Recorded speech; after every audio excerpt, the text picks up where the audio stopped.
And I wrote to Tenement, and it's called Means of Escape. There is no escaping the heat. 3 flights up, it lays on me like liquid air, keeps me flat and still on the bed, listening for God every morning. No answer. I hear your footsteps falling away, the soft rattle of soles on metal plates, the slight vibration of wires that serve for being rest. When will a wire become a line, a direction, something to follow? Even at night, there is no escaping the noise. There is still argument and laughter. I put buds in my ears to hear something else.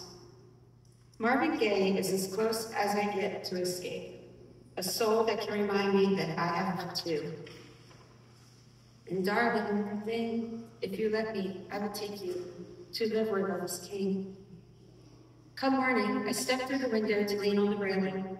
The sun changes everything. The bricks are not solely flat anymore. Light breaks them down into shadows, allows for blocks of color. In the light, I watch the wires stretch into lines, into direction. I see that they offer escape, but first they lead you down.